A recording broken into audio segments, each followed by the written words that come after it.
Ya está con nosotros Juan Ignacio Moreno, en Luque Casariego. Muy buenos días. Buenos días, Francisco. Encantado de saludarle. Muchas gracias. ¿Qué años tiene usted, más o menos? Más o menos no, ni más ni menos. Tengo 54 años. 54 años. Sí, pues señor. Estamos justamente a la par, más o menos. Bueno. Yo tengo un año más que usted. Bueno. Bueno, es usted magistrado juez del Tribunal Superior de Justicia de Canarias. Sí, yo soy magistrado de la Sala de lo Contencioso Administrativo, de la sección segunda, aquí en Tenerife. En Tenerife, En sí. Tenerife. Bueno. Y ha escrito usted un libro que me parece interesantísimo. No lo tengo. ¿Cómo se puede conseguir el libro este? En las librerías, de momento, el libro es una investigación porque tenía muchos cabos sueltos y, bueno, en mis ratos de ocio, pues aplicando conocimientos de derecho romano, conocimientos de teología, conocimientos de historicidad evangélica, interés por el proceso antiguo, pues hice un libro y cuando lo terminé yo no tenía ningún interés, en principio no escribí un libro para ganar dinero, simplemente era una investigación personal y aprovechando una baja que tuve el año pasado como consecuencia de una infección en un codo, pues empecé a poner en orden las ideas y salió el libro. Entonces yo se lo dejé al párroco de mi parroquia. Dije, mire, tengo aquí esto. El párroco de mi parroquia pues lo llevó al Instituto de Teología de las Islas Canarias y me llamaron para decir que lo querían publicar. Entonces yo se lo cedí y lo han publicado y entonces creo que, aparte de conseguirlo pidiéndomelo a mí, que tengo algunos que me han dado, la otra forma de conseguirlo son las librerías diocesanas, tengo entendido. ¿Librerías diocesanas? Sí, en las librerías diocesanas de las 7 islas, sí.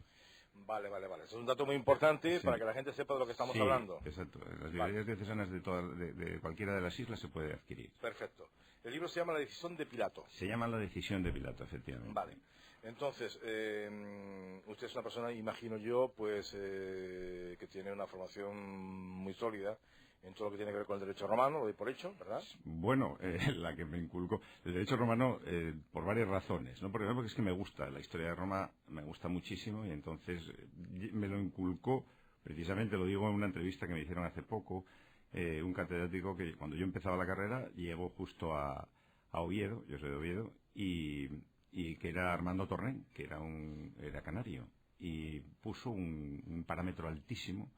Y era un examen oral de prácticamente toda la asignatura al final, no había exámenes parciales y la verdad es que con un alto grado de exigencia casi nos hizo enamorarnos del derecho romano, ¿no?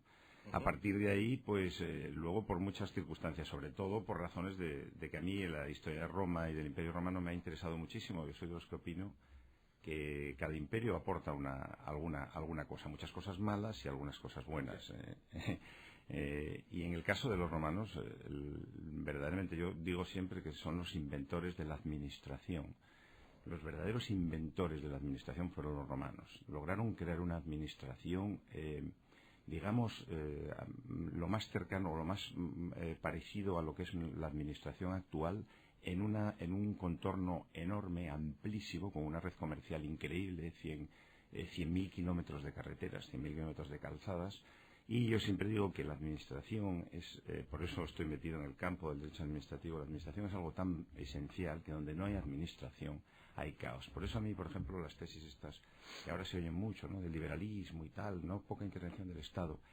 Bueno, cada uno tiene su punto de vista, ¿no?, pero donde no, puede que en muchas ocasiones la administración sea burocrática y sea excesiva, intervencionista y a veces retrase la prosperidad. Pero lo que está claro es que sin administración no hay prosperidad, ¿no? Es un poco por lo que yo me estudié todas estas cosas, ¿no? De alguna forma me está diciendo usted que en gran parte aquí está unida y vinculada a la falta de control por parte del Estado. En este caso, quizás la administración no haya sabido, en lo que me está comentando, la administración no ha creado unos mecanismos suficientemente... Para controlar. Para controlar, efectivamente. Para controlar en este caso el sistema financiero. Para controlar el sistema financiero, el sistema financiero, por supuesto, porque claro, el sistema financiero es muy poderoso y tendría que tener desde mi punto de vista, tendría que tener unos controles enormes que teóricamente los había, pero no han funcionado. Pero tampoco la propia administración, ¿no?, porque el Consejo de Estado, el Tribunal de Cuentas, han pasado a ser órganos un tanto devaluados, ¿no? Cuando no tenía que ser así, tenían que tener, prácticamente tenían que hacer temblar a los ministros, y no es el caso, ¿no? En mi opinión, es un problema de falta de control, que tendrá que ser, que se corregirá con el tiempo, sin duda. De las crisis yo creo que se sacan cosas positivas. El derecho romano, tal como se estudia en la universidad, ¿es aplicable en estos momentos para una realidad como la nuestra? No, el derecho romano en una realidad como la nuestra no es aplicable. Lo que pasa que lo que sí es evidente es que no se puede ser demócrata, por ejemplo, sin estudiar la historia de la democracia, sin saber cómo se fraguó la democracia, ¿no? No se puede ser médico y no querer saber nada de lo que se planteaba hace 25 años en medicina para curar un enfermo, porque de todo, del cambio de lo anterior a lo posterior, del progreso, se adquiere, se aporta lo que se llama la experiencia, ¿no? Entonces, estudiar instituciones del derecho romano, estudiar las servidumbres, estudiar el usufructo, estudiar la usucapión, la prescripción adquisitiva, estudiar multitud de instituciones que en la actualidad parece que sí, que nos vienen dadas, y no saber cómo se inventaron y por qué, pues es un tanto un déficit, ¿no?, de un jurista. La manera de poder entender bien esa institución es conocer cómo se inventó y qué trataba de solucionar, ¿eh? Esa es la cuestión. Por lo tanto, la historia yo creo que es esencial en cualquier persona que quiera manejarse por la vida sin caer en radicalismos. Pues aquí tenemos una razón entonces también porque somos tan poco demócratas en España, porque a lo mejor hemos estudiado cómo es de mí. Pues no le quepa a usted ni la menor duda que en España existe un retraso en ese sentido enorme, hay un déficit de lectura impresionante, no en creación de libros, sino en escritores, pero sí en lectores, y pues en cierta manera es un lastre, que afortunadamente se avanza muchísimo, se lee muchísimo más que se leía, y gracias a Dios, pero bueno, hay muchas cuestiones que todavía yo creo que tienen muchos déficits aquí, ¿eh? Ya. Todavía no hemos entrado en el libro, estamos hablando de cosas que tienen más que ver con la profesión, ¿verdad? Sí. Y sobre todo estamos hablando de cosas que tienen que ver con el propio sistema, no solo judicial, fundamentalmente político, ¿no? Sí, con el sistema político es que estamos... Veo que es usted una persona que es capaz de hablar de muchas cosas al mismo tiempo, eso me gusta. Sí, bueno, la verdad es que el ámbito de la justicia que yo elegí, el ámbito de la justicia contencioso administrativa, es un mundo, desde mi punto de vista, apasionante, porque lo que se está enjuiciando es la defensa del ciudadano frente a la actuación de la Administración. Entonces, si usted se viera las cantidades de cosas que pueden llegar a manos de un juez de lo contencioso administrativo, se quedaría verdaderamente asombrado, ¿no? Entonces, es muy interesante ver cuáles son los víos por los que se mueve la Administración, ya le digo. Ya. Interesantísimo, ¿no? Y bueno, y lo que sí le reafirmo, para dejar el debate de este punto donde lo habíamos tomado, lo que sí le puedo garantizar es que los inventores de la Administración fueron los verdaderos inventores de la Administración, tal como la conocemos, fueron los romanos, ¿no? Digo yo que también habría que recomendar a algunos compañeros suyos una mejor administración de sus recursos. Me refiero a los compañeros suyos que están en el Consejo General del Poder Judicial y algunos también del Tribunal Constitucional. Yo no sé lo que puede pensar una persona independiente como usted del comportamiento de esos tribunales que yo doy por hecho de que no son responsabilidad de las personas, cuidado, de las personas que están ahí dentro, sino de cómo se conforma la sacristía política, de cómo se montan pues los repartos políticos y finalmente qué es lo que hace la política con algo que a mí me parece que es extraordinario en un Estado democrático, que es justamente apuntalar la independencia del sector judicial. No sé qué pensará usted al respecto. Bueno, es que usted dice muchas cosas, Francisco. Usted suelta de repente, como en vez de una ola y otra, usted lo que hace es un tsunami. Ya. Es decir, los tribunales del Consejo, no, el Consejo no es un tribunal, el Consejo es un órgano de elección de cargos de jueces. Cierto. ¿No? Y por ahí podríamos empezar, ¿no? Pero yo creo que ese no es el objetivo de mi visita, ¿no? Es decir, desgranar... La pregunta es muy pero sencilla. la cuestión es muy clara, ¿no? ¿Independencia del Poder Judicial sí o no? Independencia del Poder Judicial absoluta. De hecho... Absoluta. Absoluta. Esta es la pregunta. No, en este momento, dice, si la hay, si existe. No, en este momento damos por hecho de que no la hay. No, bueno, pues ahí está. Es decir, que... Yo creo que usted sabe igual que yo que no la hay. Pero no la hay totalmente, quiero decir. No, totalmente. El Tribunal Constitucional no es independiente. Totalmente será muy difícil que la haya, porque en el fondo también hay que tener en cuenta que la justicia es tributaria del sistema, es decir, nos movemos en un sistema de mayorías, ¿no? donde el pueblo tiene en cierta manera la palabra, no en cierta manera, en la última, digo en cierta manera porque ustedes en la prensa tienen un poder enorme de influenciar, ¿no? Por eso digo en cierta manera, que no se me malinterprete, pero lo que está muy claro es que donde haya una elección del pueblo y el pueblo tenga la última palabra, tampoco puede haber un poder judicial que vaya absolutamente en contra del criterio de ese pueblo. Y esto se ve en el caso de mi libro, ¿no?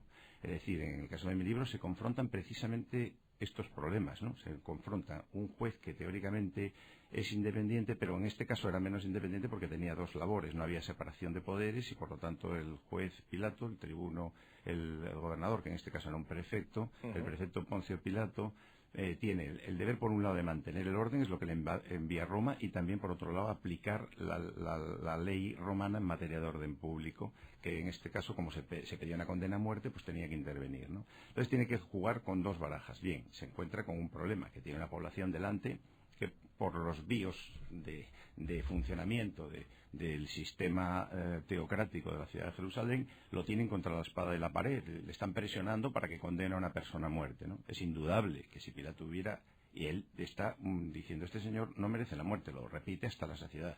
Si Pilato hubiera sido, el caso de Jesús hubiera sido trasladado a Roma en ese momento, Pilato hubiera tomado una decisión distinta de la que tomó allí en Jerusalén.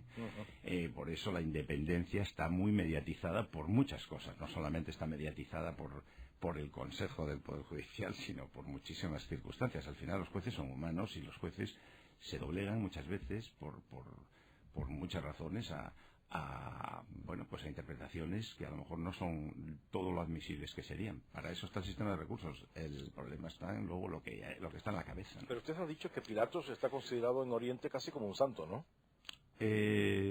Yo he dicho que sí, así lo es. En la iglesia visinia lo consideran santo y a su mujer también, ¿no? En cuanto a la conversión de su mujer, Claudia Prócula, al cristianismo, también parece que hay fuentes bastante solventes, Tácito la recoge, y bueno, allí el recuerdo que tiene y que se refleja tanto en el Evangelio como en los Hechos de los Apóstoles de Pilato no es de un malvado, por supuesto, es de una persona que al final se doblega porque parece que tiene muy difícil solución su caso si no quiere convertir aquello en un estallido social que él también está allí para garantizar que no se produzca, ¿no? Entonces no tiene una intervención especialmente malévola, ¿no? Digamos que él trata de quitarse el problema de Jesucristo de encima varias ocasiones, según nos narran los evangelios. Y tenga usted en cuenta, Francisco, que los evangelios, que la gente normalmente, el ego no sabe bien, los evangelios son una fuente arqueológica impresionante desde el punto de vista literario, porque tenemos copias del siglo II. Copias que dicen lo mismo que lee usted en un evangelio actual, se leía ya en el siglo II. Cuando, por ejemplo, las copias que tenemos de Flavio Josefo, las más cercanas son del siglo XIII, del siglo XIV. Es decir, la cantidad de copistas que han podido introducir cosas, mientras que en los evangelios no, ¿verdad? Entonces es una fuente muy grande, muy, muy importante, y nos dice algunos detalles. Este hombre, este prefecto, intenta quitarse el problema enviándolo a Herodes, después intenta cambiar a Jesús por la vida de Jesús por la de un bandido que iba a ser ejecutado, un bandido asesino que se llamaba Barrabás, y no le sale bien tampoco. Después considera que con darle unos latigazos, una buena flagelación, pues con eso va a calmar al pueblo. Tampoco lo consigue, ¿no? Y entonces al final se resiste, y esto se pone de manifiesto en los evangelios. Hay que hacer un estudio sistemático también, por supuesto, de ello. No vale así con acudir a uno. Hay que estudiar los cuatro en conjunto, hay que ordenarlos exegéticamente. Y al final, cuando le acusan de traidor al César, le dice: es que nosotros somos amiguísimos del César y tenemos contactos, y además los tenían al lado de Tiberio. Tenía un sobrino de Herodes, del rey Herodes Antipas, tenía un sobrino viviendo en el palacio con Tiberio, un sobrino viviendo con el emperador. Tenemos contactos. ¿Y usted qué está? ¿Aquí qué se pone? ¿De parte del judío traidor o de parte del César? ¿No? Y ante cuando ya lo colocan en esa situación, Pilato declina lo que él entendía por justicia, que era que no se tenía que condenar a Pilato. lo declina, pero y lo hace con rabia, porque hace un gesto de cara... Normalmente en la exégesis cristiana o católica se considera que era un gesto de cara al pueblo. Yo considero que es un gesto de cara a su tribunal, porque Pilato no estaba solo, evidentemente, allí. Él aparece como cabeza visible en los evangelios, pero estaba formando parte de un tribunal, pero seguro, los romanos eran muy aficionados a los órganos colegiados. Y Pilato no vivía en Jerusalén, allí había una corte de justicia romana que estaba presente en ese juicio, y me imagino que varios magistrados de esa corte, varios pretores de esa corte le dirían, no, nosotros entendemos que hay que condenarlo. Y él, ese gesto de rabia que hace lavándose las manos y diciendo, pues yo soy inocente de la muerte de este hombre, a mí me parece más bien un voto particular, lo que nosotros llamamos ahora, cuando discutimos en nuestras salas.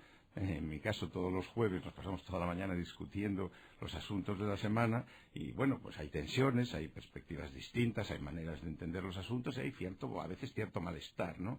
Y, bueno, pues hay una manera de hacerla efectiva ahora el malestar es con un voto particular, ¿no? Pues este señor no tenía el mecanismo del voto particular, pero sí hizo un gesto público de desaprobación de lo que su tribunal había decidido hacer. Esta es mi opinión. Esto es como yo lo veo. Hay varias preguntas para usted, magistrado. A ver, estamos sobre Chabanel, dice un oyente. Me gustaría preguntarle a su ilustre invitado si el derecho romano no puede facilitarnos la prueba definitiva de la existencia histórica de Jesús de Nazaret. Porque con arreglo al derecho vigente en la época, Pilato no debía enviar a Roma la sentencia en la que condenaba a muerte por crucifixión a Cristo. Muchas gracias. No, vamos a ver. No, porque no era ciudadano romano. No. Es decir, ahí tenemos la aplicación de la Lex Sempronia. Entonces, la Lex Sempronia lo que dejaba muy claro eran una serie de delitos en los que intervenía Roma y otras en las que no. En este caso, la acusación es por un problema religioso. Y lo que pasa que, según la ley judía, según sus leyes, la persona debía morir. El problema es que al establecer que la condena tenía que ser a muerte, no podían ejecutar la pena sin la intervención de Roma. Eso es muy curioso porque a pocos kilómetros, en la jurisdicción de Herodes Antipas, que eso todo lo explico en el libro, cómo era el mecanismo de cómo estaba hecha la división territorial de Israel, Herodes Antipas, que tenía autonomía plena, pues ejecutó a un pariente de Jesucristo, que se llamaba San Juan Bautista, lo ejecutó sin necesidad de intervención de los romanos. Pero en este caso aquí era una prefectura romana. Entonces no podía, no tenía por qué enviarlo a Roma porque Jesucristo no tenía la ciudadanía romana. Lo que sí tenían la obligación era luego hacer una relación, enviar unas actas o unos informes a todas las personas que ejecutaban y por qué motivo lo ejecutaban. Pero ya posteriori, no tenían que hacer. Sin embargo, se ve como en el caso de San Pablo, que efectivamente San Pablo tenía la ciudadanía romana, entonces él apela y lo llevan entonces a Agripa, el que le decía yo antes que era sobrino del emperador, que llegó a ser rey de Israel durante 4 años, lo llevan a San Pablo allí y a él, y él dice, yo te soltaría, pero tú has apelado a la audiencia ante el César y entonces tienes que irte a Roma, ¿no? No, y en cuanto a la demostración histórica de Jesucristo, bien, si preferimos darle valor a fuentes posteriores como Filón, el filósofo judío, o como Flavio Josefo, que como todos sabemos, como se sabe, escribió Antigüedades, escribió la Guerra de los Judíos, y que fue un contemporáneo, prácticamente un contemporáneo, porque era del año 66, cuando a él lo detienen y se pasa a los romanos, estaba defendiendo una fortaleza frente a Vespasiano, y se pasa al enemigo. Escribe ya limpiando de cualquier tinte apologista que se le fue añadiendo posterior, hay un párrafo que lo dedica a lo que es la secta de los cristianos y explica, era un señor que apareció muy inteligente, que tenía muy buenos dones de palabra y tenía poderes taumatúrgicos, hacía curaciones y tuvo un gran respaldo y lo ejecutaron por acusación del Sanedrín judío, lo ejecutó Poncio Pilato y desde entonces existe la secta de los cristianos, o sea que si queremos buscar esas fuentes, pero las fuentes estas que tenemos arqueológicamente son muy posteriores, es decir, no tenemos actas originales de todo eso, sino hasta a partir del siglo XIII, siglo XIV, las últimas copias más recientes que tenemos, las demás se perdieron. Sin embargo, los evangelios, ya le digo, hay evangelios del siglo II. Sobre esto que me acabo de comentar de Flavio Josefo, hay un oyente que me dice, el único historiador, dice el oyente, que acredita que Jesucristo existió fue Flavio Josefo. Sin embargo, sus coetáneos afirman que hubo muchos mesías. ¿Qué piensa usted de ello? Que no solamente Flavio Josefo, sino que por referencias a los cristianos, no a Cristo, pero lógicamente si se está refiriendo a los cristianos, por referencias a los cristianos también habla Filón de Alejandría. Pero bien, claro, las fuentes que tenemos en este sentido son escasas, ¿no? Fuera de lo que es toda la arqueología y la escritura de la Iglesia, si se quiere, tenemos pocas, pero es que fíjese usted, por ejemplo, si entendemos que eso no, si condicionamos el valor de eso, prácticamente el Reino de Asturias lo borra usted de un plumazo, porque todo lo que tenemos escrito sobre toda la monarquía asturiana está escrito por la Iglesia, ¿no? Exactamente, sí. Efectivamente. Es que eran los que escribían, claro, los que se dedicaban a escribir. Eran los que tenían el control de la cultura. Tenían el control de la cultura, pero sobre todo lo que sí tenían era una afición a escribir grande, por la razón que fuera, ¿no? Sí. Bueno, ellos lo sabían plenamente, no tengo la menos duda. Sí. Era un poder divino, sin duda ninguna. Bueno, hay una cosa que también me llama la atención en su trabajo, que usted expone que Jesucristo fue ejecutado con 40 años, el viernes 3 de abril del año 33. Sí. ¿De dónde sale el dato? Bueno, vamos, 40 años no, que podía rondar los 40 años, no 40 años. Hombre, yo, a la conclusión que yo llego en mi libro, es una hipótesis que está allí fundamentada, yo entiendo que tenía 39 años. Esto sale porque nosotros ya se sabía que el calendario cristiano, que es del siglo VI, hasta el siglo VI se regía... Europa se regía por el calendario romano, de los años de las edades desde la fundación de Roma. Lo que pasa es que un obispo de Roma, con un astrólogo que era monje, que se llama Dionisio el Exiguo, deciden decir que ya Roma ha perdido el control del imperio, porque es Bizancio en ese momento el centro del imperio, y que no tiene sentido seguir contando los años de la historia de esa zona con un calendario romano, que ellos son cristianos y que por lo tanto quieren hacer un calendario cristiano. Entonces, el Dionisio el Exiguo utilizó un sistema que era contar las edades de los distintos emperadores que habían gobernado Roma hacia atrás, sabiendo que los evangelios dicen que Jesús nació en la época de César Augusto. Entonces, bien, hasta ahí fue muy bien, pero al llegar a César Augusto, ¿qué año de los 30 y tantos, casi 40 que gobernó César Augusto nació Jesús? Ese era el problema. Entonces ahí es donde Dionisio el Exiguo, que era astrónomo, debió de buscar la estrella por algún sitio, y lo que hizo fue hacerlo mal. Llegó a una conclusión errónea, porque según el dato que él fijó, dijo, yo vivo en el 531 de la era cristiana, resulta que Herodes, el persecutor de los niños, el que habló con los Reyes Magos, habría quedado sin posibilidad de aparecer en el Evangelio, porque este episodio había que situarlo por lo menos 6 o 7 años antes, dado que Herodes se murió en el 4 antes de Cristo, ¿no? Bien, entonces, si luego vamos sumando datos, yo ahí voy contándolo en el libro, vamos sumando datos y vemos que el edicto por el que José y María se desplazan, el edicto del legado Quirino o Cirino, se desplazan para hacer un censo que había ordenado mandar a hacer Augusto. Esto fue en el 8 antes de Cristo. Ciertamente el año 0 del que habla Dionisio el Exiguo y el actual calendario no es muy correcto.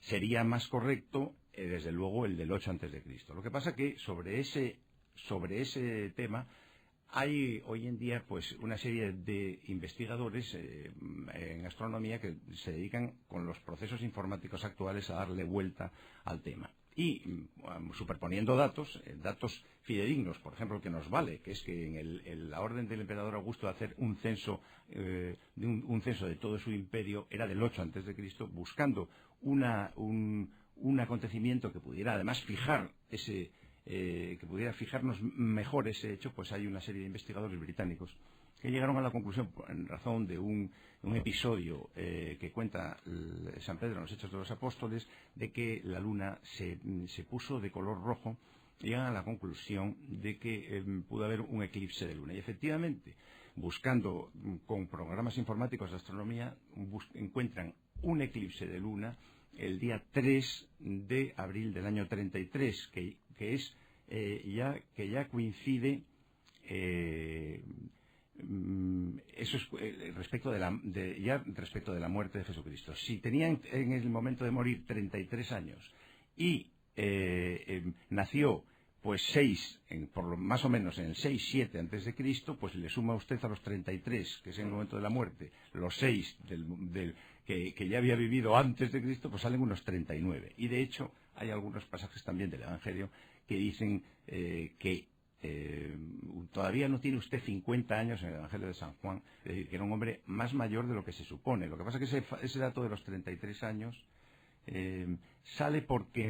surge porque ciertamente se dice, bueno, porque hay uno de los evangelios, no me acuerdo en este momento, que dice, tenía unos 30 años, más 3 de la vida pública, pues 33, pero ese dato es un dato muy impreciso. Entiendo. Más o menos podemos decir, están en las conclusiones a las que llevo yo en mi libro, que Jesucristo nació en torno al 6-7 antes de Cristo y que fue ejecutado en torno al 33, más o menos a la edad de 39 años.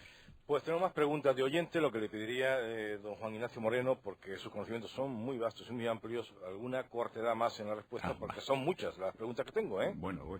Y quiero dar satisfacción a todos. Bueno. Señor Chavanel, 2 puntos. Deberíamos entender que Pilato intentó salvar a Jesús de Nazaret promoviendo 3 expedientes para conseguir su liberación. Me refiero a que primero dice que no es su competencia, después promueve una conmutación de pena para ver si los miembros de Sanedrín se conforman con los azotes y por último intenta que el pueblo lo libere. Me gustaría saber si estoy en lo cierto. Muchas gracias. Sí, seguro, vamos. Eso es algo que dejan clarísimo, pero además los evangelios no solamente se remiten a esto, a la flagelación, a intentar cambiarlo, a intentar liberarse a través de enviarlo a la jurisdicción de Herodes Antipas. No solamente esto, sino que ciertamente él dice textualmente, pero si es que no es culpable de muerte, pero si esto, hombre, por favor, esto no es un hecho que pueda llevar a esta persona a la ejecución. O sea que es muy claro que su idea no era condenarlo. Buenos días, señor Chavanel Toyente. Como católico practicante, siempre me llamó la atención que Pilato es un personaje histórico que se menciona todos los domingos en misa. Cuando llegamos a esa parte del credo en la que se dice que padeció bajo el poder de Poncio Pilato. Ahí deja el comentario del oyente. Bueno, pues es una verdad también como un templo, porque a Jesucristo no lo mataron los judíos, a Jesús, como yo digo en el libro, porque el libro es un libro totalmente histórico, no entra en el matiz, en el tema... es una diálogos fe cultura, no es exactamente un libro de religión, pero está muy claro, lo ejecutaron los romanos.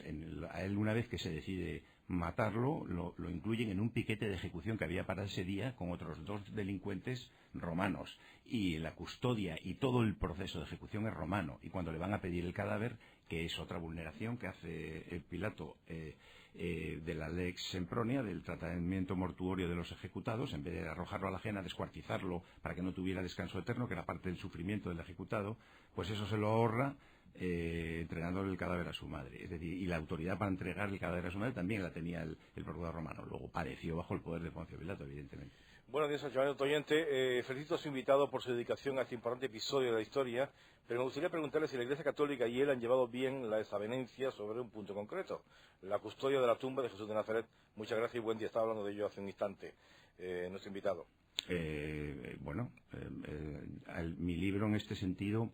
Ahí ya me están queriendo preguntar algo de tipo personal, porque mi libro termina precisamente con el cierre de la tumba. No va más allá. Lo que sí es verdad es que yo dedico una parte final del libro a explicar que una vez que cede el cadáver de Jesús a los apóstoles, parte de los acusadores judíos se enfadan y le dicen a Pilato que es que no ha actuado correctamente, porque la ley dice que ese cadáver no puede tener descanso. Los ejecutados no podían tener descanso, recuerdo, tenían que ser, por así decirlo, tenían que ser devorados por las fieras, quemados, en fin. Bien. Entonces, ahí estamos. El problema es que le dicen, se quejan de esto y le dicen que ponga una guardia, ¿no? Entonces ponen una guardia, y ahí es donde el Evangelio da una interpretación distinta a la que dan los talmuds judíos, ¿no? Los judíos dicen que el cadáver desapareció, desde luego lo reconocen, porque es verdad que les avisaron los propios guardianes y que fue un robo. Y los creyentes pues dicen que fue una resurrección. Y ya eso queda abierto a la fe de cada persona. Una última cuestión. Pregunta que parece peregrina, pero que a lo mejor no es. ¿Se puede considerar este juicio un juicio conjurado o no? Que No es juicio conjurado, pero sin embargo los que no han jurado influyeron muchísimo. El pueblo. El pueblo tiene una aspiración absolutamente legítima, y es la de entender la justicia a su manera, ¿no? Entonces, en este caso, entendían, por las razones que fueran, que allí se había producido un choque enorme. En definitiva, también lo explico en el libro, la problemática no era baladí, Jesucristo había cometido una provocación, en mi opinión, una provocación terrible, ¿no? Que era haber volcado las mesas de los cambistas, haber expulsado a los ganaderos del templo.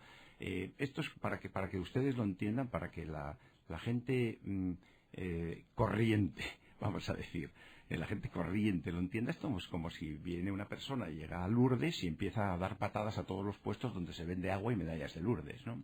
Y dice allí, esto es un lugar de rezo y aquí no se puede hacer nada de comercio. Entonces es evidente que llamarían a la policía y que lo detendrían, porque estaría atentando contra un sistema que está montado así, ¿no? Y pues esto es un poco lo que hace Jesús, ¿no? Hay un momento determinado, pero lo curioso es que otras veces que había estado en otras Pascuas no lo había hecho. Luego, en cierta manera, a mí me suena, y es también una explicación muy personal y una opinión muy personal, estaba en cierta manera provocando el sistema de funcionamiento del templo, ¿no? Entonces, así acabó la cosa. Ha sido fantástico la conversación que hemos tenido. El resto lo dejamos para el libro, para cuando lo tengamos en nuestro poder y lo podamos leer. Pues nada. Recordamos que el libro está en librerías diocesanas. Sí. O sea que es fácil de localizar. Y es barato, 15 euros. Y además es barato. Y además yo no gano nada. ¿Cuántas páginas tiene? Es 187 páginas. Se puede leer fácil. Se puede leer fácil. Una última cuestión, ya que me mandan otro escrito más, otro oyente, un correo. Me gustaría preguntarle al señor magistrado si debemos entender que Pilato estaba ya absolutamente harto de los miembros del Sanedrín. Cuando le responde, lo escrito queda. Porque el Sanedrín le había pedido que quitase de su cruz el letrero que decía Jesús, Nazareno, Rey de los Judíos, y pusiese en su lugar el que se dice el Rey de los Judíos. Sí, estaba harto porque entiendo perfectamente la decisión de Pilato. Yo me he puesto en la piel de Pilato y es que es de una sinceridad ahí ese párrafo del Evangelio increíble.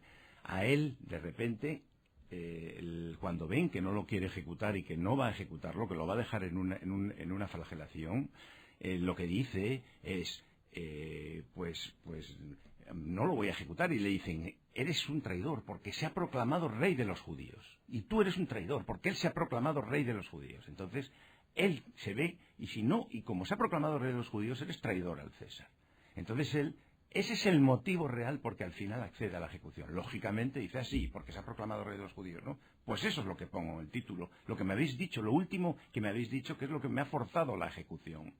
Entonces ese es el cartel que le pone, rey de los judíos, Jesús Nazareno, rey de los judíos. Se ha proclamado rey de los judíos. Y claro, vienen a decir, no, es que él ha dicho, pero no es el rey de los judíos. Son matices. Ese es el motivo de la condena y no le podéis decir nada, no me podéis decir nada en Roma sobre esto. Otro correo más. ¿Cree usted que Judas ha sido maltratado por la historia? Sí. ¿Por qué? Esto ya no es cuestión del libro, pero sí. Es decir, porque hay una serie... Por la historia sí, porque para empezar se le aplican a Judas una serie de parámetros que no se le tenían que aplicar. Por ejemplo, la Iglesia lo ha condenado por su suicidio, cuando los judíos no tenían prohibido el suicidio. En la educación, en la infracultura, en el pensamiento de Judas, el suicidio, por supuesto, era una forma digna de morir. No era pecado. Los judíos se suicidaban a poco que vieran un conflicto que lo tenían perdido antes de caer en poder del enemigo. Eran un pueblo muy obstinado, tuvo una idea religiosa impregnados de una idea monoteísta bestial, y se suicidaban. Entonces la cultura que aprendió en la sinagoga Judas de pequeño era que el suicidio era una cosa normal. Él se suicida con arrepentimiento entregado a un justo, y se suicida. Y este episodio, no tanto, curiosamente, no tanto la entrega a Jesucristo, de Jesucristo al Sanedrín, no tanto la entrega, sino el suicidio es lo que le ha llevado poco menos que a estar denostado en gran parte por la Iglesia, ¿no? Y esto no tendría que ser así, porque este hombre, cuando se va a suicidar, no piensa que no es un acto tan con nuestro pensamiento, quizás con el pensamiento hebreo de aquella época, no era un acto tan malo, digamos. La decisión de Pilato, así se llama el libro. Yo creo que nos ha abierto la boca, muy interesados todos.